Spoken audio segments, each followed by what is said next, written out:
An example of one of the things that all psychiatrists know, and the public in general tends to know for a fact, is the idea that schizophrenia is a genetic brain disease. Of course, the environment has a little bit to do with it, but it's predominantly a genetic disease. This was taught to me back in the 80s. Nobody questioned it, nobody doubted it, and it's really the mainstream belief of psychiatry today. So for that to be a fact, for that to be scientifically true, what would have to be the concordance in monozygotic twins? Okay, so what does that mean? So monozygotic twins are identical twins. They come from one egg, monozygote.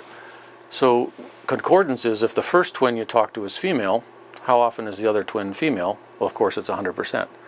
If the first twin has blue eyes, second twin has blue eyes 100% of the time. So when something's purely genetic, the concordance is 100%. If the concordance is just random, like 5 or 10%, then you know that it's really not a genetic issue at all. Something can have a very high concordance and in fact not be genetic at all. For instance, if the first identical twin is Chinese, the other one's Chinese 100% of the time, and it's purely genetic. If the first identical twin speaks Chinese, concordance is going to be close to 100%. But there's no gene for speaking Chinese, it's totally from the environment.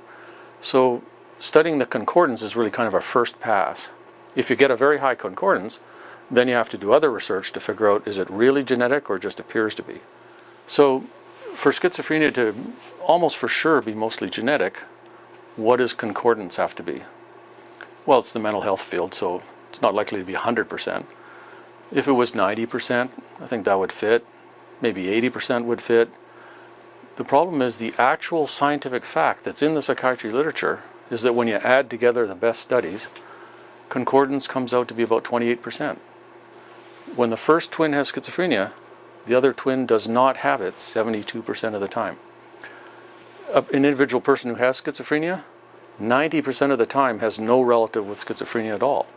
So the actual facts prove very clearly that schizophrenia could at most be only a little bit genetic.